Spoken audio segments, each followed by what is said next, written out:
ನಮಸ್ಕಾರ. ದಾನುಶ್ರೀ ಭಕ್ತಿ ಚಾನೆಲ್ಗೆ ಸ್ವಾಗತ. ದಯವಿಟ್ಟು ಲೈಕ್ ಮಾಡಿ, ಸಬ್ಸ್ಕ್ರೈಬ್ ಮಾಡಿ ಮತ್ತು ಬೆಲ್ ಐಕಾನ್ ಒತ್ತಿ ನಮ್ಮ ಚಾನೆಲ್ಗೆ ಬೆಂಬಲ ನೀಡಿ. ಶ್ರೀ ಗಣೇಶಾಯ ನಮಃ. ಓಂ ಸಮರ್ಥ ಸದ್ಗುರು ಶ್ರೀ ಸಾಯಿನಾಥಾಯ ನಮಃ. ಶ್ರೀ ಸಾಯಿ ಲೀಲಾಮೃತ ಅಧ್ಯಾಯ 22. ದೈವಂ ಮಾನುಷ ರೂಪೇಣ. ದೇವರು ಯಾವಾಗ ಅವತಾರ ಮಾಡಿದರೂ ಆ ರೂಪ ಬಹು ವಿಶಿಷ್ಟವಾಗಿರುವುದು. ಶ್ರೀರಾಮನ ರೂಪ ಪುರುಷರನ್ನು ಸಹ ಮರಳುಗೊಳಿಸುತ್ತಿತ್ತಂತೆ. ಶ್ರೀಕೃಷ್ಣನನ್ನು ನೋಡಿ ಸರ್ವಜೀವಿಗಳು ಕೂಡ ತಮ್ಮನ್ನೇ ತಾವು ಮರೆತು ಹೋಗುತ್ತಿದ್ದರಂತೆ. ದತ್ತಾವತಾರವಾದ ಸಾಯಿ ರೂಪವೂ ಕೂಡ ಹಾಗೇ ಇದ್ದಿತಂತೆ. ಅವರನ್ನು ಸೊಗನ ಮೇರು ನಾಯಕ ತನ್ಮಯನಾಗಿ ಕಣ್ಣುರೆಪ್ಪೆ ಬಡಿಯದೆ ನೋಡುತ್ತಿದ್ದರೆ, ಸಾಯಿ ಹುಚ್ಚನ ಹಾಗೆ ಏಕೆ ನೋಡುತ್ತಿದ್ದೀಯಾ ಎಂದರು. ಯಾವುದೊಂದರ ಮೇಲೂ ನಿಲ್ಲದ ಮನಸ್ಸು ಸದ್ಗುರುವಿನ ಮೇಲೆ ನಿಂತು ಬಿಡೋದು, ಅದೇ ಧ್ಯಾನವೆಂದರೆ. ಅವರು ನಮ್ಮ ಮನಸ್ಸನ್ನು, ಚಿತ್ತವನ್ನು, ಅಂದರೆ ಇತರ ಆಲೋಚನೆಗಳನ್ನು ಹರಿಸುತ್ತಾರೆ, ನಾಶ ಮಾಡುತ್ತಾರೆ. ಸಾಯಿಗೆ ತನ್ನ ಗುರುವಿನ ಹತ್ತಿರ ಹಾಗೆಯೇ ಆಯಿತಂತೆ. ನಾನು ಅವರ ಪಾದಗಳನ್ನು ಒತ್ತುತ್ತಿದ್ದೆ. ಅವು ವರ್ಣಿಸಲಾರದಷ್ಟು ಮೃದುವಾಗಿದ್ದವು. ಅವರು ಬಹು ಪ್ರಸನ್ನರಾಗಿ ನಗುತ್ತಿದ್ದರು. ಆ ನಗುವನ್ನು ನೋಡೋದಕ್ಕೆ ಶಿರಡಿಯಲ್ಲಿ ಎಷ್ಟು ವರ್ಷಗಳಾದರೂ ಕಾದುಕೊಂಡಿರಬಹುದಾಗಿತ್ತು. ನಾನು ಪಾರವಶನಾಗಿ ಹುಚ್ಚನ ಹಾಗೆ ರೆಪ್ಪೆ ಬಿಡೆಯದೆ ನೋಡುತ್ತಾ ಇದ್ದು ಬಿಡುತ್ತಿದ್ದೆ. ಅವರು ಇಂದು ಭಕ್ತರ ಮೇಲೂ ಹಾಗೂ ಇತರರೆಲ್ಲರ ಮೇಲೂ ತಮ್ಮ ಯೋಗ ದೃಷ್ಟಿಯನ್ನು ಹರಿಸಿದರು. ದಿನವೆಲ್ಲ ಹೇಳಲಾರದ ಪಾರವಶತೆಯಿಂದ ಕಳೆದು ಹೋಯಿತು ಎಂದು ಕಾಪರ್ದೆ ತನ್ನ ಡೈರಿಯಲ್ಲಿ ಬರೆದುಕೊಂಡಿದ್ದಾನೆ. ಬಾಬಾರವರಲ್ಲಿ ವರ್ಣಿಸಲಾರದಂತಹ ಆಕರ್ಷಣೆ ಇರುತ್ತಿತ್ತು. ಅವರ ಚರ್ಯೆಗಳನ್ನು, ಮುಖ ವರ್ಚಸ್ಸನ್ನು ನೋಡುತ್ತಲೇ ಅವರು ಬ್ರಹ್ಮಜ್ಞಾನಿ ಎಂದು ತಿಳಿದು ಹೋಗುತ್ತಿದ್ದು ಎನ್ನುತ್ತಾನೆ ನೃಪತಿ ಪಾಟೀಲ. ಶ್ರೀ ಸಾಯಿಯನ್ನು ದರ್ಶಿಸಿದಾಗ ತನ್ನ ಅನುಭವವನ್ನು ಹೇಮಾದ್ ಪಂತ್ ಹೀಗೆ ಬರೆದಿದ್ದಾನೆ. ನಾನು ಶಿರಡಿಗೆ ಬಂದು ಬಂಡಿಯಿಂದ ಇಳಿಯುವ ಹೊತ್ತಿಗೆ ತಾತ್ಯಾ ಸಾಹೇಬ್ ನೂಲ್ಕರ್ ಮಸೀದಿಯಿಂದ ವಾಪಸ್ ಬಂದು, ಬೇಗ ಬಾ, ಭಕ್ತರೊಡನೆ ಬಾಬಾ ವಾಡಾಮೂಲೆಯ ಹತ್ತಿರಕ್ಕೆ ಬಂದಿದ್ದಾರೆ. ಅವರು ಲೆಂಡಿಗೆ ಹೋಗುವುದಕ್ಕೆ ಮುಂಚೆಯೇ ಪಾದ ನಮಸ್ಕಾರ ಮಾಡಿಕೊಳ್ಳೋಣ ಎಂದನು. ನಾನು ಬೇಗ ಬಾ ಇರುವ ಸ್ಥಳಕ್ಕೆ ಹೋಗಿ ಆ ನೆಲದ ಮೇಲೆ ಅವರ ಪಾದಗಳಿಗೆ ಸಾಷ್ಟಾಂಗ ನಮಸ್ಕಾರ ಮಾಡಿದೆ. ಆಗ ನನ್ನ ಸಂತೋಷಕ್ಕೆ ಇತಿಮಿತಿ ಇಲ್ಲವಾಯಿತು. ನಾನಾ ಸಾಹೇಬ್ ಹೇಳಿದ್ದಕ್ಕಿಂತ ಹೆಚ್ಚಿನ ಮಹತ್ವ ಕಾಣಿಸಿತು. ಅವರ ದರ್ಶನವಾದದ್ದರಿಂದ ನನ್ನ ಜನ್ಮ ಸಾರ್ಥಕವಾಯಿತೆಂದು ಅನ್ನಿಸಿತು. ಅವರನ್ನು ನೋಡುತ್ತಲೇ ನನ್ನ ಕಣ್ಣುಗಳಲ್ಲಿ ಹನಿಗೂಡಿದವು. ಹಸಿವು, ಬಾಯಾರಿಕೆಗಳು ಮಾಯವಾದವು. ನನ್ನ ಜ್ಞಾನೇಂದ್ರಿಯಗಳು ಸ್ಥಿರತೆಯನ್ನು ಪಡೆದವು. ಸಾಯಿ ಪಾದಸ್ಪರ್ಶವಾದ ಮೇಲೆ ನನ್ನಲ್ಲುಂಟಾದ ಅನುಭೂತಿ ನನ್ನ ಜೀವನದಲ್ಲೆಲ್ಲ ಒಂದು ಮಹಾಭಾಗ್ಯ. ಅಂದಿನಿಂದ ನನಗೊಂದು ಹೊಸ ಜೀವನ ಆರಂಭವಾಯಿತು. ನನ್ನ ಮನುಷ್ಯನ ಸಂದೇಹಗಳೆಲ್ಲ ತೀರಿ ಹೋದವು. ಪರಿಮಿತಿ ಇಲ್ಲದ ಆನಂದದ ಕಟ್ಟೆ ಹಿಡಿದು ಹೋಯಿತು. ಸಾಯಿ ಸನ್ನಿಧಿ ನಮ್ಮ ಮನಸ್ಸಿನ ಸ್ಥಿತಿಯನ್ನು ಬದಲಾಯಿಸಿ ಬಿಡೋದು. ಹಿಂದಿನ ಜೀವನದ ಅಭ್ಯಾಸ ಸ್ಥಿತಿಗಳು ಅಳಿಸಿ ಹೋಗಿ ಇಂದ್ರಿಯ ವಿಷಯಗಳ ಮೇಲಿನ ವೈರಾಗ್ಯ ಉದಯವಾಗುವುದು. ಕೇವಲ ಅವರ ದರ್ಶನದಿಂದ ನಾನು ಅತಿ ಪವಿತ್ರನಾದೆ. ಸಾಯಿ ರೂಪದಲ್ಲಿ ಕಣ್ಣನ್ನಿಟ್ಟರೆ ಈ ಸೃಷ್ಟಿಯೆಲ್ಲವೂ ಸಾಯಿ ರೂಪವಾಗಿಯೇ ಗೋಚರಿಸುವುದು. ಅಲ್ಲಿಂದ ಮುಂದಕ್ಕೆ ಸದ್ಗುರುವೆನ್ನುವ ಮಾತು ಬಂದೊಡನೆ ಶ್ರೀ ಸಾಯಿಯೇ ಮನಸ್ಸಿಗೆ ಬರುತ್ತಾರೆ. ಉದಿಯನ್ನು ನಮ್ಮ ಹಣೆಯಲ್ಲಿಟ್ಟು ಆಶೀರ್ವಚನವಾಗಿ ತಮ್ಮ ಕೈಯನ್ನು ನಮ್ಮ ತಲೆಯ ಮೇಲಿಟ್ಟ ಹಾಗೆ ದರ್ಶನವೀಯುತ್ತಾರೆ. ನಾರ್ಕೆ ಹೀಗೆ ಬರೆದಿದ್ದಾನೆ. ಮೊದಲ ಸಾರಿಗೆ ನಾನು ಏಪ್ರಿಲ್ 1913ರಲ್ಲಿ ಶಿರಡಿಗೆ ಹೋದೆ. ಮುಖ್ಯವಾಗಿ ನನ್ನ ದೃಷ್ಟಿಯನ್ನು ಆಕರ್ಷಿಸಿದ್ದು ಅವರ ನೇತ್ರಗಳು. ಅವು ನನ್ನ ಶರೀರದ ಕನಕನವನ್ನು ಭೇದಿಸುವಂತಿದ್ದವು. ಆಗ ಚಾವಡಿಯಲ್ಲಿ ಕುಳಿತಿದ್ದ ಬಾಬಾ ಆಕಾರ ನನ್ನ ಹೃದಯದ ಮೇಲೆ ಶಾಶ್ವತವಾಗಿ ಅಚ್ಚು ಹಾಕಿದಂತಾಯಿತು. ಇನ್ನಷ್ಟು ಸ್ವಲ್ಪ ವಿವರಿಸಿರಿ ಎಂದು ಕೇಳಿದರೆ ಶ್ರೀ ಸಾಯಿ ಶರಣಾನಂದ ನನ್ನ ಹತ್ತಿರ ಹೀಗೆ ಹೇಳಿದರು. ಸಾಯಿಬಾಬಾ 5.5 ಅಡಿ ಎತ್ತರವಿದ್ದರು. ಅವರ ಸಣ್ಣಗೂ ದಪ್ಪಗೂ ಇಲ್ಲದೆ ನೀಳವಾಗಿದ್ದರು. ಶರೀರದ ಬಣ್ಣ ತಿಳಿ ಹಳದಿ ಬಂಗಾರದ ಬಿಳುಪು. ಅವರ ಕಣ್ಣು ಗುಡ್ಡೆಗಳು ನೀಲಿಯಾಗಿದ್ದವು. ಅವು ಕತ್ತಲೆಯಲ್ಲಿ ಹೊಳೆಯುತ್ತಿದ್ದವು. ಅದನ್ನು ಭಕ್ತರು ವಿಶೇಷವಾಗಿ ನಕ್ಷತ್ರಗಳ ಹಾಗಿವೆ ಎಂದು ವರ್ಣಿಸುತ್ತಿದ್ದರು. ಬಾಬಾ ನಗು ಅತಿ ಮಧುರವಾಗಿರುತ್ತಿತ್ತು. ಉದ್ದರರಾವ್ ದೇಶಪಾಂಡೆ ಹೀಗೆ ಹೇಳುತ್ತಿದ್ದನು. ಬಾಬಾ ದೇಹದ ಬಣ್ಣ ಅಂದಿಗಂದಿಗೆ ಬದಲಾಗುತ್ತಿತ್ತು. ಒಂದೊಂದು ಸಾರಿ ಆಗಲೇ ಕಿತ್ತ ಬಾಳೆಯ ಹೂವಿನ ಮೇಲೆ ಬಂಗಾರ ರಂಗಿನ ಬಿಸಿಲು ಹರಡಿದಂತೆ ಇರುತ್ತಿತ್ತು. ಶ್ರೀ ಸಾಯಿಯ ದಿವ್ಯ ಲೀಲೆಗಳು ಮನೋಹರವಾದ. ಅವರ ರೂಪು ಅತ್ಯಂತ ಪರಿಶುದ್ಧವಾದ ಸಾಧುವಿನ ಜೀವನ ಅಸಂಖ್ಯಾತ ಜನರನ್ನು ದೂರ ದೂರ ಪ್ರಾಂತಗಳಿಂದಲೂ ಕೂಡ ಶಿರಡಿಗೆ ಧಾವಿಸಿ ಬರುವಂತೆ ಮಾಡುತ್ತಿತ್ತು. ಧನಿಕರು ನೀಡುವ ಕಾಣಿಕೆಗಳಿಂದಲೂ ಬೆಲೆ ಬಾಳುವ ವಸ್ತುಗಳಿಂದ ಕೂಡಿರುವ ಸಂಸ್ಥಾನ ಅಲ್ಲಿ ರೂಪ ತಳೆದಿದೆ. ಆದರೆ ಬಾಬಾ ಮಾತ್ರ ತಮ್ಮ ಫಕೀರ ಜೀವನದಿಂದ ಯಾವ ಬದಲಾವಣೆಗೂ ಅವಕಾಶ ಕೊಡಲಿಲ್ಲ. ಅವರು ಬೆಳಗಿನ ಜಾವ ನಿಂದ್ರೆ ಎದ್ದೆದ್ದು ದುನಿಯ ಹತ್ತಿರ ಇರುವ ಕಂಬಕ್ಕೆ ವಾಲಿಕೊಂಡು ಕೆಲವು ಕಾಲ ನಿಶ್ಚಲರಾಗಿ ಧ್ಯಾನಮಗ್ನರಾಗ್ತಿದ್ದರು. ತರುವಾಯ ಅಲ್ಲಿ ನಿಂತು ಏನೇನೋ ಭಂಗಿಗಳನ್ನು ತೋರುತ್ತಾ ನಿಧಾನವಾಗಿ ಯಾದೇ ಹಕ್, ಅಂದರೆ ದೇವರನ್ನೆಂದಿಗೂ ಸ್ಮರಿಸೋಣ ಅಂತಹ ಅರಬ್ಬಿ ಪದಗಳನ್ನು ಉಚ್ಚರಿಸುತ್ತಿದ್ದರು. ಆಗ ತಮ್ಮ ಹತ್ತಿರಕ್ಕೆ ಯಾರನ್ನೂ ಬರಗಡುತ್ತಿರಲಿಲ್ಲ. ಈ ಮಧ್ಯೆ ಸೇವಕ್ ಮಾಧವ್ ಪಸ್ಲೆ ಮಸೀದಿಯನ್ನು ಶುಭ್ರವಾಗಿರಿಸಿ ಬಕೆಟಿನಲ್ಲಿ ನೀರು ತಂದಿಡುತ್ತಿದ್ದನು. ಸಾಯಿ ಆ ನೀರಿನಿಂದ ಬಾಯಿ ಮುಕ್ಕಳಿಸಿ ಕೈಕಾಲನ್ನು ಬಹು ನಯವಾಗಿ ತೊಳೆದುಕೊಳ್ಳುತ್ತಿದ್ದರು. ತರುವಾಯ ಸ್ವಲ್ಪ ಹೊತ್ತು ಕಣ್ಣು ಮುಚ್ಚಿಕೊಂಡು ಮೌನವಾಗಿ ಕುಳಿತಿರ್ತಿದ್ರು. ಆಗ ಧ್ವನಿಯಲ್ಲಿರುವ ಕಟ್ಟಿಗೆಗಳನ್ನು ಸರಿಪಡಿಸುತ್ತಾ ಭಕ್ತರ ಹತ್ತಿರ ಹಿಂದಿನ ರಾತ್ರಿ ತಾವು ಎಲ್ಲೆಲ್ಲಿ ಯಾವ್ಯಾವ ಭಕ್ತರನ್ನು ಹೇಗೆ ಹೇಗೆ ಕಾಪಾಡಿದರೆಂದು ಮತ್ತು ಮಡಿದವರ ಆತ್ಮವನ್ನು ಮೇನಿನ ಲೋಕಕ್ಕೆ ಹೇಗೆ ತೆಗೆದುಕೊಂಡು ಹೋದರೆಂದು ಹೇಳುತ್ತಿದ್ದರು. ಈ ಸಮಯದಲ್ಲಿ ಬೇರೆ ಬೇರೆ ಭಕ್ತರಿಗುಂಟಾದ ದಿವ್ಯಾನುಭೂತಿಯ ಸಂಗತಿಯೂ ಸಹ ಹೊರಬರುತ್ತಿತ್ತು.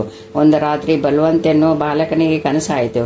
ಕನಸಿನಲ್ಲಿ ಜೋಗ ಎನ್ನುವ ಭಕ್ತನ ಜೊತೆ ಸಾಯಿ ಅವರ ಮನೆಗೆ ಭಿಕ್ಷೆಗೆ ಹೋದರೆ ಬಲವಂತ್ ಭಿಕ್ಷೆ ಇತ್ತನು. ಅದು ಕನಸೆಂದು ಯಾರೂ ತಲೆಗೆ ಹಾಕಿಕೊಳ್ಳಲಿಲ್ಲ. ಆದರೆ ಮಾರನೇ ದಿನ ಅವನು ಮಸೀದಿಗೆ ಹೋದ ಕೂಡಲೇ ನಾನು ನಿಮ್ಮ ಮನೆಗೆ ಬಂದಿದ್ದೆ, ಭಿಕ್ಷೆ ಹಾಕಿದೆಯೇ ಹೊರತು ದಕ್ಷಿಣೆ ಕೊಡಲಿಲ್ಲವೇ? 25 ರೂಪಾಯಿಗಳನ್ನು ಕೊಡು ಎಂದರು. ಬಲವಂತ ದಕ್ಷಿಣೆಯನ್ನು ತಂದು ಕೊಟ್ಟನು. ಇನ್ನೊಂದು ದಿನ ಖಾಪರ್ದಿಗೆ ಸಾಯಿ ಪದೇ ಪದೇ ಚೀಲಂ ಕೊಟ್ಟರು. ಅವನು ಸೇರಿದ ತಕ್ಷಣವೇ ಅವನ ಸಂಶಯಗಳೆಲ್ಲ ಮಾಯವಾದವು. ಅವನಿಗೆ ಅಪಾರ ಆನಂದವಾಯಿತು. ಒಂದು ಸಾರಿ ಅವರು ತಮ್ಮ ಕೈಯನ್ನು ದುನಿಯಲ್ಲಿಟ್ಟು ಇನ್ನೊಂದೂರಿನಲ್ಲಿರುವ ಕುಂಬಾರನ ಕುಲುಮೆಗೆ ಬೀಳುತ್ತಿದ್ದ ಮಗುವನ್ನು ರಕ್ಷಿಸಿದರು. ಆಗ ಅವರ ಕೈ ಸುಟ್ಟು ಹೋಯಿತು. ಅದನ್ನು ನೋಡಿದಾಗ ತಾತ್ಯ ಕಣ್ಣುಗಳು ಹನಿಗೂಡಿದವು. ಸಾಯಿ ನಗುತ್ತಾ, ತಾತ್ಯ ಯಾಕೆ ಅಳುತ್ತೀಯ? 2,000 ಬೆರಣಿಯನ್ನು ಸೇರಿಸಿ ಅದರ ಮೇಲೆ ಈ ಶರೀರವನ್ನು ಸುಡುತ್ತಿದ್ದರೂ ನಾವು ಚಲಿಸಕೂಡದು. ನಿಜವಾದ ಜ್ಞಾನಕ್ಕೆ ಅದೇ ಮೈಲಿಗಲ್ಲು ಎಂದರು. ಅಂದಿನಿಂದ ಭಕ್ತನಾದ ಬಾಗೋಜಿ ಕುಷ್ಠರೋಗಿ ಆದರೂ ಸಹ ಅವರ ಕೈಗೆ ನಿತ್ಯವೂ ತುಪ್ಪವನ್ನು ಸವರಿ ಕಟ್ಟುತ್ತಿದ್ದನು. ಇದೊಂದು ಅವನು ತನ್ನ ಶ್ರದ್ಧೆಯನ್ನು ಕಾಪಾಡಿಕೊಳ್ಳಲು ಸಾಧನವಾಗಿರುವಂತೆ ಇರಲು ಆ ಗಾಯ ವಾಸಿಯಾದರೂ ಸಹ ಬಾಬಾ ತಮ್ಮ ಜೀವನ ಪರ್ಯಂತ ಅವನ ಹತ್ತಿರ ಆ ಸೇವೆ ಮಾಡಿಸಿಕೊಳ್ಳುತ್ತಿದ್ದರು. ಆ ಕೆಲಸ ಪೂರ್ತಿಯಾಗುವ ಹೊತ್ತಿಗೆ ಬೆಳಗ್ಗೆ 7:30 ಗಂಟೆ ಆಗುತ್ತಿತ್ತು. ಮೊದಲ ದಿನಗಳಲ್ಲಿ ಬಾಬಾ 3 ಅಥವಾ 4 ದಿನಕ್ಕೊಂದು ಸಾರಿ ಈ ಸಮಯದಲ್ಲಿ ಬಾವಿ ಹತ್ತಿರಕ್ಕೆ ಹೋಗಿ ಕೈಕಾಲು ತೊಳೆದುಕೊಂಡು ಬಾಯಿ ಮುಕ್ಕಳಿಸಿ ಬರುತ್ತಿದ್ದರು. ಕುಷ್ಠರೋಗಿಗಳು ಆ ನೀರನ್ನು ದೇಹಾದ್ಯಂತ ಸವರಿಕೊಳ್ಳುತ್ತಿದ್ದರು. ಇದರಿಂದ ಅನೇಕ ರೋಗಿಗಳು ಗುಣ ಹೊಂದಿದರು. ಆಮೇಲೆ ಭಕ್ತರು 2 ತಾಮ್ರದ ಹಂಡೆಗಳಲ್ಲಿ ಬಿಸಿ ನೀರು, 2 ಬಿಂದಿಗೆ ತಣ್ಣೀರು ತಂದು ಮಸೀದಿಯಲ್ಲಿಟ್ಟು ಸುತ್ತಲೂ ಪರದೆ ಬಿಡುತ್ತಿದ್ದರು. ಸಾಯಿ ಆ ನೀರನ್ನು ಹದ ಮಾಡಿಕೊಂಡು ಸುಮಾರು 1.5 ಗಂಟೆ ಸ್ನಾನ ಮಾಡಿ ಬಂದು ದುನಿಯ ಹತ್ತಿರ ನಿಂತುಕೊಳ್ಳುತ್ತಿದ್ದರು. ಸನ್ನಿಹಿತರಾದ ಸೇವಕರು ಅವರ ಬೆನ್ನು, ಕತ್ತು ಮತ್ತು ತಲೆಯನ್ನು ಒರೆಸುತ್ತಿದ್ದರು. ಯೋಗಿಗೆ ತಣ್ಣೀರು ಸ್ನಾನ ಮಾಡಬೇಕೆಂಬ ವಿಧಿಯನ್ನು ಶಾಸ್ತ್ರಗ್ರಂಥಗಳು ವಿಧಿಸಿಲ್ಲ. ಅಷ್ಟೇ ಅಲ್ಲ, ಯಾರಾದರೂ ಸ್ನಾನ ಮಾಡಿರೆಂದು ಹೇಳಿದರೆ ನಾನೀಗಲೇ ಕಾಶಿಗೆ ಹೋಗಿ ಗಂಗೆಯಲ್ಲಿ ಸ್ನಾನ ಮಾಡಿ ಬಂದಿದ್ದೇನೆ, ಪುನಃ ಎತ್ತಕ್ಕೆ ಇನ್ನೊಂದು ಸಾರಿ ಎಂದು ಹೇಳುತ್ತಿದ್ದರು ಬಾಬಾ. ನಿತ್ಯವೂ ಕಾಶಿಯಲ್ಲಿ ಸ್ನಾನ ಮಾಡೋದು ಶ್ರೀ ದತ್ತಾತ್ರೇಯನ ಆಚಾರ. ಅಂದರೆ ತಾವು ದತ್ತಾತ್ರೇಯನೆಂದು ಸೂಚಿಸುವ ಹಾಗಾಯಿತಲ್ಲವೇ? ಈ ರೀತಿಯಾಗಿ ಅವರು ಒಂದೊಂದು ಸಾರಿ 6 ವಾರಗಳಾದರೂ ಸ್ನಾನ ಮಾಡುತ್ತಿರಲಿಲ್ಲ. ಸ್ನಾನವಾದ ಮೇಲೆ ಅವರೊಂದು ಬಣ್ಣದ ಬಟ್ಟೆಯನ್ನು ಸುತ್ತಿಕೊಂಡು ಒಮ್ಮೆಮ್ಮೆ ಕಪ್ಪನಿಯನ್ನು ನೆನೆಸಿ ಧುನಿಯ ಮೇಲೆ ಅದನ್ನು ಒಣಗಿಸಿ ಮತ್ತೆ ಹಾಕಿಕೊಳ್ಳುತ್ತಿದ್ದರು. ಆ ಕಪ್ಪನಿ ಮತ್ತು ತಲೆಗೆ ಕಟ್ಟಿದ ಬಟ್ಟೆಯನ್ನು ಕೆಲವು ತಿಂಗಳವರೆಗೆ ಬದಲಾಯಿಸುತ್ತಿರಲಿಲ್ಲ. ಅವುಗಳನ್ನು ಬದಲಾಯಿಸಬೇಕೆಂದು ಕೇಳಿಕೊಂಡಾಗ ಕಾಶಿನಾಥನೆನ್ನುವ ದರ್ಜಿಯನ್ನು ಕರೆಸಿ ಹೊಸದನ್ನು ತೆಗೆದುಕೊಂಡು ಬಾ ಎನ್ನುತ್ತಿದ್ದರು. ಅವನು ಹೊಸದನ್ನು ತಂದ ತಕ್ಷಣವೇ ಅದನ್ನು ಹಾಕಿಕೊಂಡು ಹಳೆಯದನ್ನು ದುನಿಗೆ ಹಾಕಿ ನಮಸ್ಕರಿಸುತ್ತಿದ್ದರು. ಒಂದೊಂದು ಸಾರಿ ಅವರ ಹತ್ತಿರ ಭಕ್ತರಿಗೂ ಕೂಡ ಕಪ್ನಿಗಳನ್ನು ಕೊಡುತ್ತಿದ್ದರು. ಒಮ್ಮೆಮ್ಮೆ ಅವರು ಕಪ್ನಿಯನ್ನು ಬದಲಾಯಿಸುವುದು ಬಹು ನಿಧಾನವಾಗಿ ಅದು ಜೀರ್ಣವಾಗಿ ಹರಿದು ಹೋಗಿರುತ್ತಿತ್ತು. ಆಗ ತಾತ್ಯ ಅವರ ಹತ್ತಿರಕ್ಕೆ ಬಂದು ಅದನ್ನು ನೋಡುವ ನೆಪ ಮಾಡಿಕೊಂಡು ಅವುಗಳನ್ನು ಇನ್ನೂ ದೊಡ್ಡದನ್ನಾಗಿ ಮಾಡುತ್ತಿದ್ದನು. ಆದರೂ ಅವರು ಹೊಸದನ್ನು ಹಾಕಿಕೊಳ್ಳುವ ಬದಲು ಮಧ್ಯಾಹ್ನ ಒಬ್ಬರೇ ಇದ್ದಾಗ ಒಂದು ಮುಳ್ಳನ್ನು ಸೂಜಿಯನ್ನಾಗಿ ಮಾಡಿಕೊಂಡು ಹರಪಿಗಳಿಗೆಲ್ಲ ತೇಪೆ ಹಾಕಿಕೊಳ್ಳುತ್ತಿದ್ದರು. ಅದೇ ರೀತಿ ತಮಗನ್ನಿಸಿದಾಗ ಬಾಲ ಎನ್ನುವ ಕ್ಷೌರ ಮಾಡುವವನನ್ನು ಕರೆಸಿ ತಮ್ಮ ತಲೆಯನ್ನು ನುಣ್ಣಗೆ ಬೋಳು ಮಾಡಿಸಿಕೊಂಡು ಮೀಸೆಯನ್ನು ಕತ್ತರಿಸಿಕೊಳ್ಳುತ್ತಿದ್ದರು. ದರ್ಜಿಗಾಗಲಿ ಕ್ಷೌರಿಕನಿಗಾಗಲಿ ಕೈಗೆ ಬಂದಷ್ಟು ಹಣವನ್ನು ಕೊಡುತ್ತಿದ್ದರು. ಆದರೂ ಅದು ಅವರು ಮಾಡಿದ ಕೆಲಸಕ್ಕಿಂತ ಬಹು ಹೆಚ್ಚಾಗಿಯೇ ಇರುತ್ತಿತ್ತು. ಬಾಬಾ ಬಲುಮಿತ ಭಾಷಿ. ಭಕ್ತರು ಬಂದ ಕೂಡಲೇ ಅವರ ಕಡೆ ಅರೆಗಣ್ಣಿಯಿಂದ ದೃಷ್ಟಿ ಹಾಯಿಸುತ್ತಿದ್ದರು. ಮಕ್ಕಳ ಹತ್ತಿರ ವಿನೋದವಾಗಿ ಮಾತಾಡುತ್ತಿದ್ದರು. ಸಣ್ಣ ಮಕ್ಕಳನ್ನು ಎತ್ತಿಕೊಂಡು ಮುದ್ದಾಡುತ್ತಿದ್ದರು.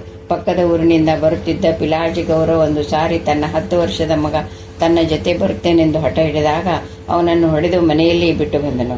ಗೌರವ್ ಶಿರಡಿಗೆ ಬಂದ ಕೂಡಲೇ ಬಾಬಾ ಕೋಪಗೊಂಡು, ಆ ತಂಟನನ್ನು ಹೊಡೆದರೆ ನಾನು ಸುಮ್ಮಗಿರುವುದಿಲ್ಲ ನೋಡು, ಅವನು ನಿನ್ನ ಜೊತೆ ಬಂದರೆ ನಿನ್ನ ಗಂಟೇನು ಹೋಯಿತು, ಮುಂದಿನ ಸಾರಿ ಅವನನ್ನು ಕರೆದುಕೊಂಡು ಬಾ ಎಂದರು. ಅಂದಿನಿಂದ ಅವನು ಹಾಗೆಯೇ ಮಾಡುತ್ತಿದ್ದನು.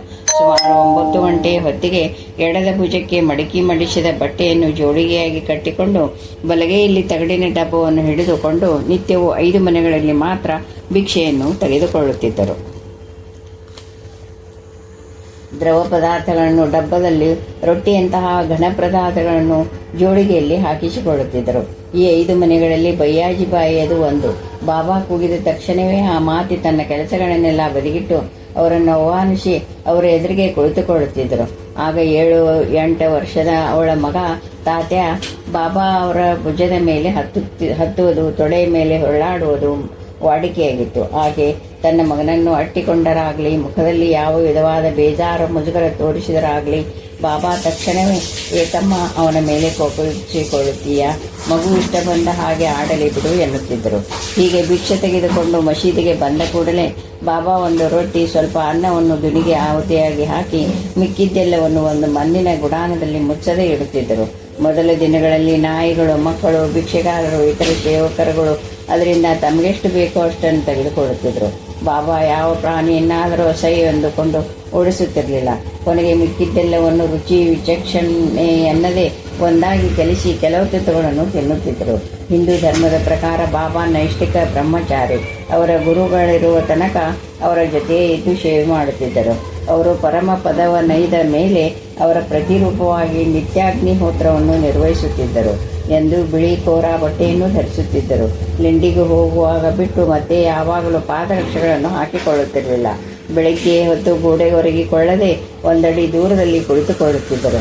ಹಲ್ಲನ್ನುಜ್ಜದೆ ಬಾಯಿ ಮುಕ್ಕಳಿಸುತ್ತಿದ್ದರು. ಭಿಕ್ಷಾನ್ನವನ್ನು ಮಾತ್ರ ತೆಗೆದುಕೊಳ್ಳುತ್ತಿದ್ದರು. ಅಂತರಂಗದಲ್ಲಿ ಮಾತ್ರ ಸರ್ವಸ್ವವನ್ನು ಭಗವಂತನ ರೂಪವೆಂದು ನೋಡುತ್ತಿದ್ದ ಅಸದೃಶ್ಯ ಮಹಾನುಭವ ಸಾಯಿ. ವಾಸುದೇವ ಸರ್ವಮಿತಿ ನ ಮಹಾತ್ಮ ದುರ್ಲಭ ಭಗವದ್ಗೀತೆ. ಅದಕ್ಕೆ ಅವರು ಯಾವ ಪ್ರಾಣಿಯನ್ನು ನೋಡಿ ಅಸಹ್ಯ ಪಟ್ಟುಕೊಳ್ಳುತ್ತಿರಲಿಲ್ಲ. ಅವರೊಬ್ಬ ಆದರ್ಶ ಭಿಕ್ಷುಕ. ಭಿಕ್ಷೆಗಾಗಿ ಯಾರನ್ನೂ ಪೀಡಿಸಲಿಲ್ಲ. ಬಾಬಾ ಶಿರಡಿಗೆ ಬಂದ 2 ವರ್ಷಗಳ ನಂತರ ಆ ಪ್ರಾಂತಕ್ಕೆ ಕ್ಷಾಮ ಬಂದಿತು. ಆಗ ಧನಿಕರಾದ ನಂದೂಪ ತಾತೆಯವರುಗಳ ಮನೆಯಿಂದ ಅರ್ಧ ರೊಟ್ಟಿಯನ್ನು ಮಾತ್ರ ತೆಗೆದುಕೊಳ್ಳುತ್ತಿದ್ದರು. ಭಿಕ್ಷೆಗೆ ಹೋಗಿ ಬಂದ ಮೇಲೆ 9 ಗಂಟೆ ಹೊತ್ತಿನಲ್ಲಿ ಬಾಬಾ ಪಾದರಕ್ಷೆಗಳನ್ನು ಧರಿಸಿ ಲೆಂಡಿಗೆ ಹೋಗಿ ಬರುತ್ತಿದ್ದರು. ಭಕ್ತರು ದಾರಿಯುದ್ದಕ್ಕೂ ಅವರಿಗೆ ಕೊಡೆ ಹಿಡಿಯುತ್ತಿದ್ದರು. ಆಗ ತೆಗೆದ ಫೋಟೋವಿನಲ್ಲಿ ಬಾಬಾ ಎಡಗಡೆ ಬೂಟಿ, ಬಲಪಕ್ಕದಲ್ಲಿ ನಿಮೋನ್ಕರ, ಹಿಂದೆ ಕೊಡೆ ಹಿಡಿದುಕೊಂಡ ಭಾಗೋಜಿ ಕಾಣುತ್ತಾರೆ. ಇವರೆಲ್ಲರನ್ನು ಲೆಂಡಿ ತೋಪಿನ ಹೊರಗೆ ಬಿಟ್ಟು ಅಬ್ದುಲ್ಲಾ ಜೊತೆ ಲೆಂಡಿಯಲ್ಲಿ ಕೆಲವು ಹೊತ್ತು ಇದ್ದು ಬರುತ್ತಿದ್ದರು. ಸುಮಾರು 10:30 ಹೊತ್ತಿನಲ್ಲಿ ಅವರು ಮಸೀದಿ ಸೇರಿದ ಮೇಲೆ ಗಾಯಕರು, ನೃತ್ಯ ಮಾಡುವವರು, ಗಾರಡಿ ವಿದ್ಯೆ ಬಲ್ಲವರು ಅವರ ಮುಂದೆ ತಮ್ಮ ಕಲಾ ಪ್ರದರ್ಶನ ಮಾಡುತ್ತಿದ್ದರು. ಇಲ್ಲವಾದರೆ ಮಧ್ಯಾಹ್ನದವರೆಗೆ ಭಕ್ತರ ಹತ್ತಿರ ಮಾತನಾಡುತ್ತಾ ಹಲವಾರು ಕಥೆಗಳನ್ನು ಹೇಳುತ್ತಿದ್ದರು. ಒಂದು ದಿನ ಭಕ್ತರು ಅವರನ್ನು ಪೂಜಿಸುತ್ತಿದ್ದಾಗ ನಾನಾವಲ್ಲಿ ಬಂದು, ಏಳು, ಆ ಆಸನದ ಮೇಲೆ ನಾನು ಕುಳಿತುಕೊಳ್ಳಬೇಕು ಎಂದು ಗದರಿಸಿಕೊಂಡನು. ಆಗ ಸಾಯಿ ನಿರ್ಲಿಪ್ತನಾಗಿ ಮೇಲಕ್ಕೆದ್ದರು. ಆ ಸ್ಥಾನದಲ್ಲಿ ಅವನು ಕುಳಿತು ಮರುಕ್ಷಣವೇ ಅಲ್ಲಿಂದೆದ್ದು ನಿಂತು ಬಾಬಾಗೆ ನಮಸ್ಕಾರ ಮಾಡಿ ಹೊರಟು ಹೋದನು. ಇನ್ನೊಂದು ಸಾರಿ ಹರಿದ್ವಾರ ಬೋವಾ ಎನ್ನುವ ಸಾಧು ಪ್ರತಿದಿನವೂ ಮಸೀದಿಯಲ್ಲಿ ಒಂದೇ ಕಡೆ ಕುಳಿತುಕೊಳ್ಳುತ್ತಿದ್ದನು. ಒಂದು ದಿನ ಒಂದು ಸಣ್ಣ ಮಗು ಬೋವಾ ಜಾಗದಲ್ಲಿ ಕುಳಿತುಕೊಂಡಿದ್ದರಿಂದ ಅವನು ಮಗುವನ್ನು ಅಲ್ಲಿಂದ ಎಬ್ಬಿಸಿ ಅಲ್ಲಿ ತಾನು ಕುಳಿತುಕೊಂಡನು. ತಕ್ಷಣವೇ ಬಾಬಾ ಉಗ್ರರಾಗಿ ಮಸೀದಿಯಿಂದ ಎಲ್ಲರನ್ನು ಬೈದಟ್ಟಿದರು. ಸ್ವಲ್ಪ ಹೊತ್ತಾದ ಮೇಲೆ ಆ ಸಾಧು ಪುನಃ ಅಲ್ಲೇ ಕುಳಿತುಕೊಳ್ಳಲು ಹೋದಾಗ ಸಾಯಿ ಅವನನ್ನು ಪುನಃ ಬೈದಟ್ಟಿದರು. ಸೃಷ್ಟಿಯಲ್ಲಿ ಸರ್ವಕ್ಕೂ ಯಜಮಾನ ಭಗವಂತನೇ ಆಗಿರುವಾಗ ದಿನವೂ ಸ್ವಲ್ಪ ಹೊತ್ತು ಕುಳಿತಿದ್ದ ಮಾತ್ರಕ್ಕೆ ಆ ಜಾಗ ಆ ಸಾಧುವದೆನ್ನುವುದಾಗಲಿ ಇಲ್ಲ ತಮ್ಮದೆನ್ನುವುದಾಗಲಿ ಹೇಗಾದೀತು? ಬಾಬಾ ಈ 2 ಘಟನೆಗಳ ಮುಖಾಂತರ ಆ ಭಾವನೆ ತಪ್ಪು ಎನ್ನುವುದನ್ನು ತೋರಿಸಿರಬೇಕು. ಕೆಲವು ಭಕ್ತರು ತಮ್ಮ ಭೋಜನಕ್ಕೆ ಮುನ್ನ ಅದರ ಸ್ವಲ್ಪ ಭಾಗವನ್ನು ಬಾಬಾಗೆ ಅರ್ಪಿಸುತ್ತಿದ್ದರು. ಬಾಬಾ ಅದರಲ್ಲಿ ಸ್ವಲ್ಪವನ್ನು ಭಕ್ತರಿಗೆ ಹಂಚಿ ಮಿಕ್ಕಿದ್ದನ್ನು ತಟ್ಟೆಯಲ್ಲಿ ಬಿಟ್ಟು ಹಿಂದಕ್ಕೆ ಕೊಡುತ್ತಿದ್ದರು. ತರುವಾಯ ತಾವು ಸಹ ಭಕ್ತರ ಪಂಕ್ತಿಯಲ್ಲಿ ಕುಳಿತು ಊಟ ಮಾಡುತ್ತಿದ್ದರು. ಅವರ ಬಲಪಕ್ಕದಲ್ಲಿ ತಾತ್ಯ ರಾಮಚಂದ್ರ ಪಾಟೀಲ್ ಬಯಾಜಿ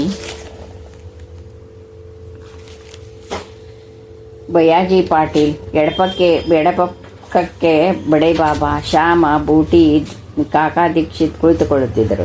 ಇವರೆಲ್ಲ ಕುಳಿತ ಕೂಡಲೇ ಸುತ್ತಲೂ ತೆರೆಯನ್ನು ಇಳಿಬಿಡುತ್ತಿದ್ದರು. ಆ ತರುವಾಯದರೊಳಗೆ ಯಾರೂ ಪ್ರವೇಶಿಸುತ್ತಿರಲಿಲ್ಲ. ಆಗಾಗ ಆ ಪಂಕ್ತಿಯಲ್ಲಿ ಬಾಗೋಜಿ, ಮಾಧವ ಪಸ್ಲೆ, ನಿಮೋನ್ಕರಗಳು ಕುಳಿತುಕೊಳ್ಳುತ್ತಿದ್ದರು. ಶ್ಯಾಮನಿಗೆ ಮಾತ್ರ ಅವನ ಆಚಾರದ ಪ್ರಕಾರ ಪಾಯಸವೊಂದನ್ನೇ ಬಡಿಸುತ್ತಿದ್ದರು. ಬಾಬಾ ಬೇಸಿಗೆ ಕಾಲದಲ್ಲಿ ಪ್ರತಿದಿನ ಒಂದು ಮಾವಿನ ಹಣ್ಣನ್ನು ರುಚಿ ನೋಡಿ ತರುವಾಯ ಭಕ್ತರೆಲ್ಲರಿಗೂ ಹಂಚುತ್ತಿದ್ದರು. ಆಮೇಲೆ 1 ಸೇರು ಹಾಲು, 1 ಸೇರು ರೊಟ್ಟಿ, 1 ಸೇರು ಸಕ್ಕರೆ ಎಲ್ಲವನ್ನು ಒಂದು ಪಾತ್ರೆಯಲ್ಲಿ ಹಾಕಿ ಚೆನ್ನಾಗಿ ಕೂಡಿಸಿ ಅದನ್ನು ಪ್ರಸಾದವಾಗಿ ಹಂಚುತ್ತಿದ್ದರು. ಆಗ ಅವರು ತಾವೇ ಮಾಡಿದ ಅಡಿಗೆಗಳಿಂದ ಎಲ್ಲರಿಗೂ ತಟ್ಟೆಯ ತುಂಬ ಬಡಿಸುತ್ತಿದ್ದರು.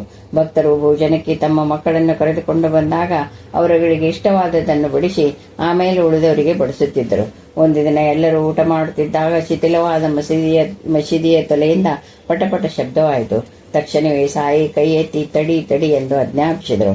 ಆ ಶಬ್ದ ಕೂಡಲೇ ನಿಂತು ಹೋಯಿತು. ಭೋಜನವಾದ ಮೇಲೆ ಅವರೆಲ್ಲರೂ ಹೊರಗೆ ಬಂದ ಕೂಡಲೇ ಮಸೀದಿಯ ತಲೆಯ ಒಂದು ಭಾಗ ಸರಿಯಾಗಿ ಅವರೆಲ್ಲ ಕುಳಿತಿದ್ದ ಬಳಿ ಮುರಿದು ಕೆಳಕ್ಕೆ ಬಿದ್ದಿತು. ಬಾಬಾ ತಾಳೆಂದು ಯಾರಿಗೆ ಹೇಳಿದರೋ ಎನ್ನುವುದು ಆಗ ಎಲ್ಲರಿಗೂ ಅರ್ಥವಾಯಿತು. ಅವರೆಲ್ಲರೂ ಆಶ್ಚರ್ಯಪಟ್ಟರು.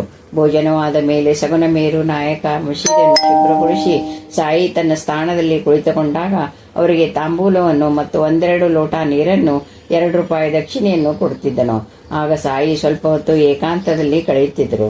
ಮಧ್ಯಾಹ್ನ 2:30 ಹೊತ್ತಿಗೆ ಭಕ್ತರು ಪುನಃ ಮಸೀದಿಯಲ್ಲಿ ಸೇರುತ್ತಿದ್ದರು. ಹರಿದಾಸರು, ವೇಷಧಾರಿಗಳು, ಸರ್ಕಸ್ನವರುಗಳು ಬಾಬಾ ಸನ್ನಿಧಿಯಲ್ಲಿ ಪ್ರದರ್ಶನ ಮಾಡುತ್ತಿದ್ದರು. ಬಾಬಾ ಅವರೊಬ್ಬೊಬ್ಬರಿಗೂ 2 ರೂಪಾಯಿ ಕೊಡಿಸುತ್ತಿದ್ದರು. ಲಕ್ಷ್ಮಣ್, ಬಾಲ, ಶಿಂಪೆಯಂತಹ ಯುವಕರು ಆ ಕಾಣಿಕೆಯ ಸ್ವಲ್ಪ ಭಾಗವನ್ನು ನುಂಗಿಬಿಡುತ್ತಿದ್ದರು. ಆದರೂ ಸಾಯಿ ಅವರನ್ನು ಏನೂ ಅನ್ನುತ್ತಿರಲಿಲ್ಲ. ಈ ಸಮಯದಲ್ಲಿ ನಾನಾ ತರಹ ವಿಚಿತ್ರಗಳು ನಡೆಯುತ್ತಿದ್ದವು.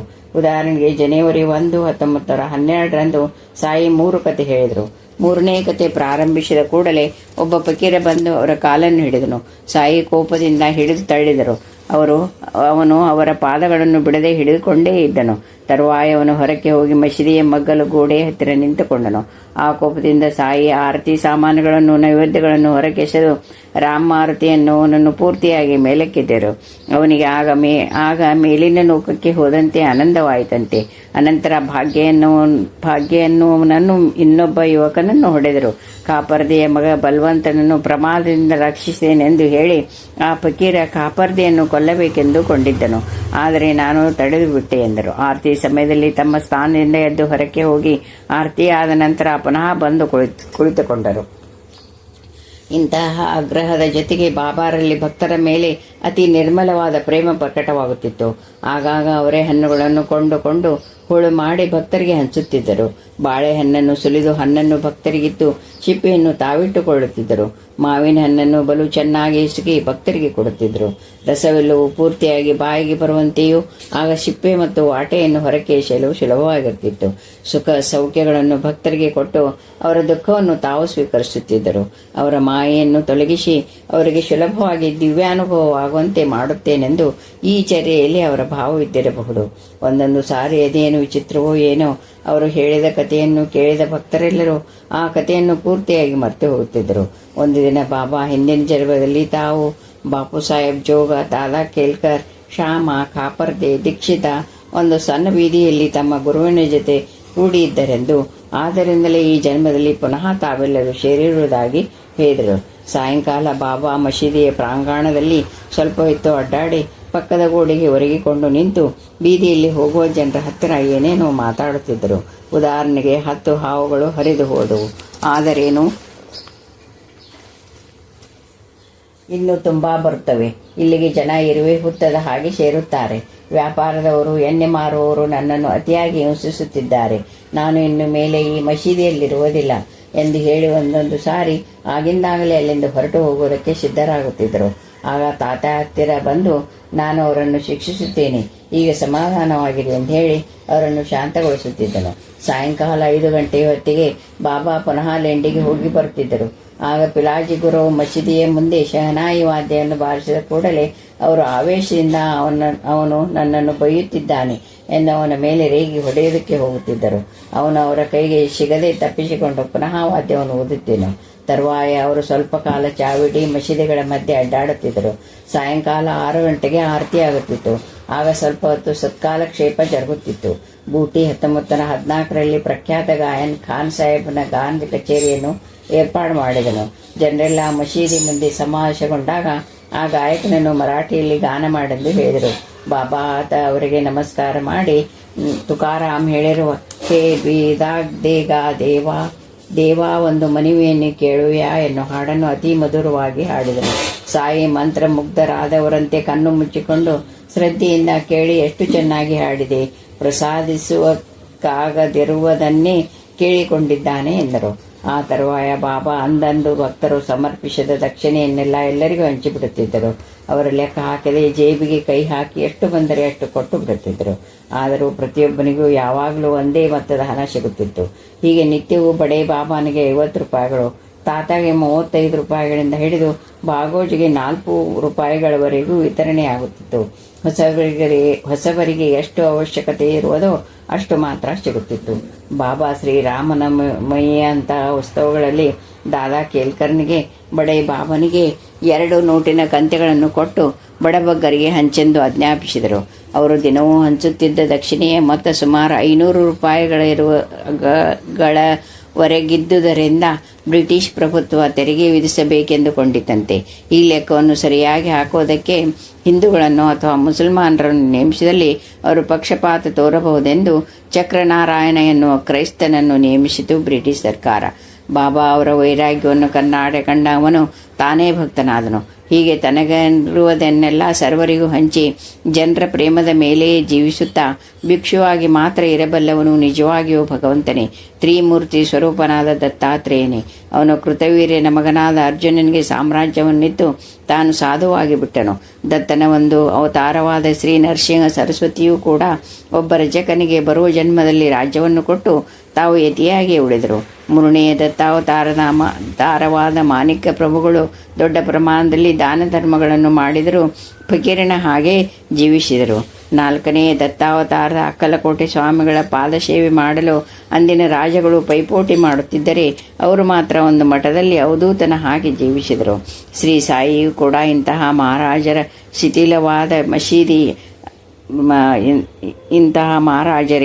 ಶಿಥಿಲವಾದ ಮಸೀದಿ ಅವರಿಗೆ ರಾಜಭವನ, ದುನಿಯ ವಿಭೂತಿಯೇ ಅವರ ಧನ, ಹರಿದು ಹೋಗಿದ್ದ ಕಪ್ನಿಯೇ ಅವರ ಪೀತಾಂಬರ, ಸಡ್ಕವೇ ಅವರ ರಾಜದಂಡ, ತಲೆಯ ಸುತ್ತ ಇರುವ ರುಮಾಲೇ ರತ್ನ ಕಿರೀಟ, ಭಿಕ್ಷೆಗಾರರೇ ಅವರ ಆಸ್ಥಾನ ಪ್ರಮುಖರು. ಅವರ ಹತ್ತಿರ ಯಾವಾಗಲೂ ಇರುತ್ತಿದ್ದ ಒಂದು ಇಟ್ಟಿಗೆ ಮತ್ತು ಗೋಣಿ ಚೀಲ, ಅವರ ದಿಂಬು, ರೇಷ್ಮೆಯ ಹಾಸಿಗೆ, 1 ಟನ್ನಿನ ಡಬ್ಬ ಮತ್ತು ಮಡಿಕೆಗಳೇ ಅವರ ಸ್ವರ್ಣ ಪಾತ್ರೆಗಳು. ಮಸೀದಿಯ ಮುಂದಿದ್ದ ದೊಡ್ಡ ಕಲ್ಲೇ ಅವರ ಸಿಂಹಾಸನ. ಆದರೆ ಇಂತಹ ದಾನಶೂರಕರ್ಣ ಯಾರೇನಿತ್ತರೆ ಅದನ್ನೆಲ್ಲ ತೆಗೆದುಕೊಳ್ಳುತ್ತಿದ್ದರೇನು? ಒಂದು ದಿನ ಕೆಲವು ಬೋಯಿಗಳು ಪರದೆಯನ್ನು ಕಟ್ಟಿದ್ದ ಪಲ್ಲಕ್ಕಿಯನ್ನು ತಂದು ಮಸೀದಿಯ ಮುಂದೆ ನಿಲ್ಲಿಸಿದರು. ಒಬ್ಬ ರಾಣಿ ಬಟ್ಟೆಯಲ್ಲಿ ಕಟ್ಟಿದ್ದ ಬಿಂದಿಗೆಯನ್ನು ಮಸೀದಿಯೊಳಕ್ಕೆ ಕಳಿಸಿದಳು. ಅದನ್ನು ಬಿಚ್ಚಿ ನೋಡಿದ ಭಕ್ತರು, ಬಾಬಾ ಇದು ಬಂಗಾರ ಎಂದರು. ಸಾಯಿ ತಮ್ಮ ಹೃದಯವನ್ನು ತೋರಿಸುತ್ತಾ ಹಾಸ್ಯ ಮಾಡುವಂತೆ, ಬಂಗಾರ ಇದೋ ಅಲ್ಲವೇ ಅದೋ ಎಂದರು. ಆಗ ಭಕ್ತರು ತಮ್ಮ ಮತ್ತಿನಿಂದ ಎಚ್ಚರ ಮಾಡಿಕೊಂಡು, ನೀವೇ ನಿಜವಾದ ಸನ್ನಿಧಿ ಎಂದರು. ಹಾಗಾದರೆ ಅದನ್ನು ತಕ್ಷಣವೇ ಹಿಂದಕ್ಕೆ ಕಳುಹಿಸು ಎಂದು ಆಜ್ಞಾಪಿಸಿದರು. ಆ ಮಹಾರಾಜನ ಮುಂದೆ ಆ ರಾಣಿ ವಿಕಾರಿಯಾಗಿ ತುಚ್ಛವಾದ ಬಂಗಾರವನ್ನು ಹಿಂದಕ್ಕೆ ತೆಗೆದುಕೊಂಡು ಹೋಗಬೇಕಾಯಿತು. ರಾತ್ರಿ ಭಕ್ತರೆಲ್ಲರೂ ಭೋಜನಕ್ಕೆ ಹೊರಟಾಗ 9 ಗಂಟೆಯ ಸಮಯದಲ್ಲಿ ತಾತ್ಯಾ ತಂದ ರೊಟ್ಟಿಗಳನ್ನು ತೆಗೆದುಕೊಂಡು ಬಾಬಾ ಅವನಿಗೆ 35 ರೂಪಾಯಿಗಳನ್ನು ಕೊಡುತ್ತಿದ್ದರು. ಇದರ ವಿವರವನ್ನು ಹೀಗೆ ಹೇಳಿದ್ದಾನೆ. ರಾತ್ರಿ ಪ್ರತಿದಿನ ಹಾಲು ಬೆಲ್ಲದ ಜೊತೆ ರೊಟ್ಟಿ ಇಲ್ಲವೇ ಸಂಗಟ ಮುದ್ದೆಗಳನ್ನು ತೆಗೆದುಕೊಂಡು ಹೋಗಿ ಬಾಬಾ ಮುಂದಿಡುತ್ತಿದ್ದೆ. ಅವರು ಸ್ವಲ್ಪ ತಿಂದು ಸ್ವಲ್ಪ ನನ್ನ ಬಾಯೊಳಗಿಟ್ಟು ಆ ಪಾತ್ರೆಯನ್ನು ದೂರವಾಗಿಟ್ಟ ಕೂಡಲೇ ಅದನ್ನು ಕೊಂಡೆ ಪ್ರಸಾದವಾಗಿ ತೆಗೆದುಕೊಳ್ಳುತ್ತಿದ್ದ. ತರುವಾಯ ಅವನು ಬೀಡಗಳನ್ನು ಕಟ್ಟುತ್ತಿದ್ದನು. ಅವುಗಳಲ್ಲಿ ಕೆಲವನ್ನು ತಿಂದು ಮಿಕ್ಕಿದ್ದನ್ನು ಸಾಯಿ ಭಕ್ತರ ಕಡೆ ಎಸೆಯುತ್ತಿದ್ದರು. ಅವನ್ನು ಭಕ್ತರು ಪ್ರಸಾದವಾಗಿ ತೆಗೆದುಕೊಳ್ಳುತ್ತಿದ್ದರು. ಬಾಬಾಗೆ ತಾಂಬೂಲವೆಂದರೆ ತುಂಬಾ ಇಷ್ಟ. ರಾತ್ರಿ ಹಗಲು ಹಾಕಿಕೊಳ್ಳುತ್ತಿದ್ದರು. ಕೆಲವು ದಿನಗಳಾದ ಮೇಲೆ ಅದನ್ನು ರಾಧಾಕೃಷ್ಣ ಆಯಿ ಕಟ್ಟುತ್ತಿದ್ದಳು. ಅದನ್ನು ತೆಗೆದುಕೊಂಡ ನಂತರ ಬಾಬಾ ತುಂಬಾ ನೀರು ಕುಡಿಯುತ್ತಿದ್ದರು. ಆಗ ಪೌಡಿಸುವ ಆರತಿ ಅಂದರೆ ಚೇಂಜ್ ಆಗುತ್ತಿತ್ತು. ಭಕ್ತರು ತುಕಾರಾಮ್ ಜ್ಞಾನೇಶ್ವರಗಳ ಹಾಡನ್ನು ಹಾಡುತ್ತಿದ್ದರೆ ಬಾಬಾ ಶ್ರದ್ಧೆಯಿಂದ ಕೈ ಜೋಡಿಸಿ ನಮಸ್ಕರಿಸುತ್ತಿದ್ದರು. ಆರತಿ ಆದ ಕೂಡಲೇ ಬಾಬಾ ಮಲಗಿಕೊಳ್ಳುತ್ತಿದ್ದರು. ಮೊದಲ ದಿನಗಳಲ್ಲಿ ಅವರು ಯಾವಾಗಲೂ ಒಂದು ಗೋಣಿ ಚೀಲವನ್ನು ಹಾಸಿಗೆಯಾಗಿ ಉಪಯೋಗಿಸುತ್ತಿದ್ದರು. ಬೆಳಿಗ್ಗೆ ಅದರ ಮೇಲೆಯೇ ಕುಳಿತಿರುತ್ತಿದ್ದರು. ಸ್ವಲ್ಪ ದಿನಗಳಾದ ಮೇಲೆ ಭಕ್ತರು ಕೊಟ್ಟ ದುಪ್ಪಟಿಗಳನ್ನು ಒಂದರ ಮೇಲೊಂದು ತಾವೇ ಹಾಸಿಕೊಂಡು ಮಲಗುತ್ತಿದ್ದರು. ಕ್ರಮವಾಗಿ ಅದನ್ನು ತಮ್ಮ ಸೇವೆಗಾಗಿ ತೆಗೆದುಕೊಂಡರು. ಹಾಸಿದಾಗ ಎಲ್ಲಿ ಒಂದು ಸಣ್ಣ ಸುಕ್ಕಿದ್ದರೂ ದುಪ್ಪಟಿಯನ್ನು ತಿರುಗಿ ಒದರೆ ಸರಿಪಡಿಸಬೇಕಾದ್ದೆ. ಒಂದು ಸಾರಿ ದೀಕ್ಷಿತ್ ಅವರಿಗೊಂದು ಮಂಚವನ್ನು ತರ್ತೇನೆಂದರು. ಮೈಲ್ಸಾಪತಿಯನ್ನು ಕೆಳಕ್ಕೆ ಬಿಟ್ಟು ನಾನೊಬ್ಬನೇ ಮಂಚದ ಮೇಲೆ ಹೇಗೆ ಮಲಗಿಕೊಳ್ಳುವುದು? ಅವನನ್ನು ಮಂಚದ ಮೇಲೆ ಮಲಗಿಸಿ ನಾನು ಕೆಳಗೆ ಮಲಗಿಕೊಳ್ಳಬಹುದು ಎಂದರು ಬಾಬಾ. ಆಗ ಅವನು ಇಬ್ಬರಿಗೂ ಮರದ ಹಲಿಗೆಗಳನ್ನು ತಂದು ಕೊಡುವೆನೆಂದನು. ಅದಕ್ಕೂ ಬಾಬಾ ಒಪ್ಪಿಕೊಳ್ಳಲಿಲ್ಲ. ಸೊಳ್ಳೆಗಳ ಕಾಟವನ್ನು ತಪ್ಪಿಸಲು ಸೊಳ್ಳೆ ಪರದೆ ಕಟ್ಟುತ್ತೇವೆಂದರೆ ಅದಕ್ಕೂ ಒಪ್ಪಲಿಲ್ಲ. ಒಂದು ಸಾರಿ ಬಲವಂತವಾಗಿ ಕಟ್ಟಿದಾಗ ಬಾಬಾ ಕೋಪದಿಂದ ಅದನ್ನು ಕಿತ್ತೆಸೆದರು. ಹಾಗೆಯೇ ಬಹು ಜೋರಾದ ಬೇಸಿಗೆಯಲ್ಲಿ ಅವರಿಗೆ ಹಾಯಾಗಿರಲೆಂದು ಮಸೀದಿಯ ಮುಂದೆ ಭಕ್ತರು ನೀರು ಚೆಲ್ಲಿ ಒದ್ದೆ ಮಾಡುತ್ತಿದ್ದರು. ಆದರೆ ಆಗ ಸಾಯಿ ದುನಿಯಲ್ಲಿ ಹೆಚ್ಚಿಗೆ ಸೌದೆಯನ್ನು ಹಾಕಿ ಉರಿಯನ್ನು ಹೆಚ್ಚಿಸಿ ಅದರ ಹತ್ತಿರ ಕುಳಿತಿರುತ್ತಿದ್ದರು. ಮತ್ತು ಚಳಿಗಾಲದಲ್ಲಿ ರಾತ್ರಿ ಸಮಯದಲ್ಲಿ ಭಕ್ತರು ಅವರಿಗೆ ಮಂಜು ಇಬ್ಬನಿ ಹೊಡೆಯದಂತೆ ಒಂದು ದಟ್ಟವಾದ ಬಟ್ಟೆಯನ್ನು ಮಸೀದಿಯ ಮುಂಭಾಗಕ್ಕೆ ಕಟ್ಟುತ್ತಿದ್ದರು. ಅದನ್ನು ನೋಡಿ ಅವರು ಅಪಹಾಸ ಮಾಡುತ್ತಾ, ಹೌದೌದು, ನೀವೆಲ್ಲ ನನ್ನನ್ನು ಕಾಪಾಡದಿದ್ದರೆ ನಾನೇನಾಗಿ ಬಿಡುತ್ತಿದ್ದೇನೋ ಎಂದು ಹಂಗಿಸಿ ತಕ್ಷಣವೇ ಗಂಭೀರವಾಗಿ, ನೀವೇನೋ ಕಾಪಾಡಬಲ್ಲಿರಿ, ನನ್ನನ್ನು ನಾನೇ ನಿಮ್ಮೆಲ್ಲರನ್ನು ಕಾಪಾಡುತ್ತೇನೆ ಎನ್ನುತ್ತಿದ್ದರು. ಮೇಲ್ಸಾಪತಿ ಅವರ ಪಾದಗಳನ್ನು ಒತ್ತುತ್ತಿದ್ದನು. ಮಧ್ಯೆ ಅವನೇನಾದರೂ ತೂಕಡಿಸಿದರೆ ಅವನನ್ನು ತಟ್ಟಿ ಎಬ್ಬಿಸುತ್ತಿದ್ದರು. ಅವನು ರಾತ್ರಿ ಜಲಬಾಧೆ ತೀರಿಸಿಕೊಳ್ಳಲು ಹೋಗಲು ಬಿಡದೆ ಮಸೀದಿಯಿಂದ ಕೆಳಗಿಳಿದರೆ ಸತ್ತು ಹೋಗುತ್ತೀಯ, ಜಾಗ್ರತೆ ಎನ್ನುತ್ತಿದ್ದರು. ಈ ಮೂವರು ಅಂದರೆ ತಾತ್ಯ, ಮೇಲ್ಸಾಪತಿ ಮತ್ತು ಬಾಬಾ ತಮ್ಮ ತಲೆಗಳನ್ನು ಪೂರ್ವ, ಪಶ್ಚಿಮ ಮತ್ತು ಉತ್ತರ ದಿಕ್ಕುಗಳಿಗಿಟ್ಟು ಬಹಳ ಹೊತ್ತು ಮಾತಾಡುತ್ತಾ ಇರುತ್ತಿದ್ದರು. ಅವರಿಬ್ಬರಲ್ಲಿ ಯಾರಿಗೆ ನಿದ್ರೆ ಬಂದರೂ ಸಾಯಿ ಇನ್ನೊಬ್ಬನ ಜೊತೆ ಸೇರಿ ಅವನನ್ನು ಅಮುಕಿ ನಿದ್ರೆಯಿಂದ ಎಬ್ಬಿಸುತ್ತಿದ್ದರು. ಹೀಗೆ 14 ವರ್ಷಗಳು ತಾತ್ಯ ಮಸೀದಿಯಲ್ಲೇ ಮಲಗುತ್ತಿದ್ದ. ಅವನ ತಂದೆ ಮರಣಾನಂತರ ಅವನು ಮನೆಯಲ್ಲಿ ಮಲಗಲು ಪ್ರಾರಂಭಿಸಿದ. ಈ ವಿಷಯವನ್ನು ಕುರಿತು ತಾತ್ಯ ಹೀಗೆ ಹೇಳಿದ್ದಾನೆ: ನಾನು ಮೇಲ್ಸಾಪತಿ ಬಾಬಾ ಮಸೀದಿಯಲ್ಲಿ ಮಲಗಿಕೊಳ್ಳುತ್ತಿದ್ದೆವು. ಆಗ ರಾತ್ರಿ 9:30 ಗಂಟೆಯೇ ಆಗಿರುತ್ತಿತ್ತು. ಸ್ವಲ್ಪ ಹೊತ್ತಿಗೆ ಮೇಲ್ಸಾಪತಿ ಎದ್ದು ಹಣತೆಯಲ್ಲಿ ಎಣ್ಣೆಯನ್ನು ಹಾಕಿ ಬತ್ತಿಯನ್ನು ಸರಿಪಡಿಸಿ ಬಾಬಾಗೆ ರೊಟ್ಟಿಗಳನ್ನು ಇಡುತ್ತಿದ್ದ. ಮಡಿಕೆಯ ಮೇಲೆ ಮುಚ್ಚಿ ದುನಿಯಲ್ಲಿ ಸೌದೆಯನ್ನು ಹಾಕುತ್ತಿದ್ದನು. ನಾನು ಹಗಲೆಲ್ಲ ದುಡಿದು ಕಷ್ಟಪಡುತ್ತಿದ್ದುದರಿಂದ ನನ್ನ ಮೈಗೆ ನೋವಾಗಿರುವುದೆಂದು ತಿಳಿದು ನನಗೆ ನಿದ್ರೆ ಬಂದ ಮೇಲೆ ಮೇಲ್ಸಾಪತಿಯ ಜೊತೆ ಸೇರಿ ಇಬ್ಬರು ನನ್ನ ಮೈ, ಕೈ, ಕಾಲು ಒತ್ತುತ್ತಿದ್ದರು. ನನಗೆ ಅದು ತುಂಬ ಮುಜುಗರವಾಗುತ್ತಿತ್ತು. ಹಾಗೆ ಮಾಡಿದರೆ ನಾನು ಮಸೀದಿಗೆ ಬರುವುದಿಲ್ಲವೆಂದು ಹೆದರಿಸಿ ಒಂದು ಸಾರಿ ನಾನು 10-12 ದಿನ ಹೋಗಲೇ ಇಲ್ಲ. ಬಾಬಾ ತುಂಬಾ ನೊಂದು ದೂರದಲ್ಲಿ ಹೋಗುತ್ತಿದ್ದ ನನ್ನನ್ನು ಕರೆದರೆ ಅವರಿಗೂ ನನಗೂ ಯಾವ ಸಂಬಂಧವಿಲ್ಲವೆಂದು ಸಂಜ್ಞೆ ಮಾಡಿ ಹೊರಟು ಹೋದೆ. ಬಯ್ಯಾಜಿ ಮಾಯೆಯ ಮಗನೆಂದು ಅದಕ್ಕಾಗಿ ಅವರಿಗೆ ನನ್ನ ಮೇಲೆ ಅಷ್ಟು ಪ್ರೇಮವೆಂದು ನನ್ನನ್ನೊಪ್ಪುವಂತೆ ಮಾತಾಡಿ ಕಾಕಾ ಸಾಹೇಬ್ ನನ್ನನ್ನು ಮಸೀದಿಗೆ ಕರೆತಂದನು. ಹಿಂದಿನ ಅಧ್ಯಾಯದಲ್ಲಿ ನಾವು ನೋಡಿರುವ ಈ ಮಹಾ ಅದ್ಭುತ ಶಕ್ತಿ ಮತ್ತು ಈ ಅಧ್ಯಾಯದಲ್ಲಾಗಲೇ ನಾವು ಗಮನಿಸಿರುವ ಸಾಟಿ ಇಲ್ಲದ ವೈರಾಗ್ಯ ಮೂರ್ತಿ ಸಾಯಿ ಕೇವಲ ಒಬ್ಬ ಸಾಮಾನ್ಯ ಮಾನವನ ಹಾಗಲ್ಲದೆ ಅದಕ್ಕೂ ಮಿಗಿಲಾಗಿ ಅಸಾಮಾನ್ಯ ವಿನಮ್ರತೆಯಿಂದ ವರ್ತಿಸುತ್ತಿದ್ದರು. ಕೆಲವು ಸಮಯಗಳಲ್ಲಿ ಮೇಲ್ಸಾಪತಿ ತಾತ್ಯಾರಂತಹ ಭಕ್ತರ ಹತ್ತಿರ ಹುಡುಗಾಟವಾಡುತ್ತಿದ್ದರು.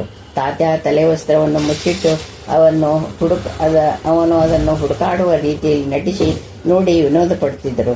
ಒಮ್ಮೊಮ್ಮೆ ಅದನ್ನು ತಾವೇ ಧರಿಸಿ ಅವನ ನಡಿಗೆಯನ್ನು ಚೆನ್ನಾಗಿ ಅನುಕರಣ ಮಾಡಿ ಅನ್ಪಿಸುತ್ತಿದ್ದರು. ತಾತ್ಯ ಕೂಡ ಸಾಯಿಯನ್ನು ಪ್ರೇಮದಿಂದ ಮಾಮ ಎಂದು ಕರೆಯುತ್ತಿದ್ದನು. ನಿಜವಾಗಿಯೂ ಅವರಿಬ್ಬರು ಮಾವ ಅಳಿಯನ ಹಾಗೆಯೇ ವರ್ತಿಸುತ್ತಿದ್ದರೆಂದು ಪ್ರಧಾನ ಬರೆದಿದ್ದಾನೆ. ಹಾಗೆಯೇ ಅವರಿಬ್ಬರು ಇರುವಾಗ ಬಾಬಾ ಮೇಲ್ಸಾಪತಿಯ ಕಾಲನ್ನೊತ್ತಿದಾಗ ಅವನು ಕೋಪಗೊಂಡರೆ, ನಿರಾಕರಿಸಿದರೆ ಹೋಗಲಿ ಬಿಡು, ನಾವಿಬ್ಬರು ಒಂದೇ ಅಲ್ಲವೇ, ಎಲ್ಲರೂ ನನ್ನನ್ನು ದೊಡ್ಡ ಮನುಷ್ಯನೆಂದು ಕೊಂಡಿರಬಹುದು, ಆದರೆ ಅದು ನಿಜವಿಲ್ಲ, ನಾನು ಸಹ ನಿನ್ನಂತವನೇ ಎನ್ನುತ್ತಿದ್ದರು. ತಾತ್ಯ ಕೂಡ ಹೀಗೆನ್ನುತ್ತಿದ್ದ. ಒಂದು ಸಾರಿ ಬಾಬಾ ಅಕಸ್ಮಾತ್ತಾಗಿ ನನ್ನ ಪಾದಗಳನ್ನು ತಾಕಿದರು. ನನಗೆ ಬಹು ಮುಜುಗರವಾಯಿತು. ನೀವು ಹೀಗೆ ಮಾಡುವುದು ಸರಿಯೇ ಎಂದಾಗ, ಮುಚ್ಚು ಬಾಯಿ, ನಿನಗೇನು ಗೊತ್ತು ಎಂದು ಕೈ ಬಿಡಿಸಿಕೊಂಡು ಪುನಃ ನನ್ನ ಕಾಲಗಳನ್ನು ಮುಟ್ಟಿ ನಮಸ್ಕರಿಸಿ ಜಯದೇವ್ ಜಯದೇವ್ ಎಂದರು. ಸನ್ನಿಹಿತವಾರಾದ ಭಕ್ತರು ಈ ಸದರದಿಂದಲೇ ಏನೋ ಅವರ ಮಾತಿಗೆ ಕೊಡಬೇಕಾದ ಬೆಲೆ ಮತ್ತು ಗೌರವಗಳನ್ನು ಕೊಡಲು ಮರೆತು ಕಷ್ಟಗಳಿಗೆ ಗುರಿಯಾಗುತ್ತಿದ್ದರು. ಒಂದು ದಿನ ತಾತ್ಯ, ಬಾಬಾ ಶಿವರಾತ್ರಿಗೆ ಟಾಂಗಾದಲ್ಲಿ ಜಬೂರಿಗೆ ಹೋಗಿ ಬರುತ್ತೇನೆ ಎಂದನು.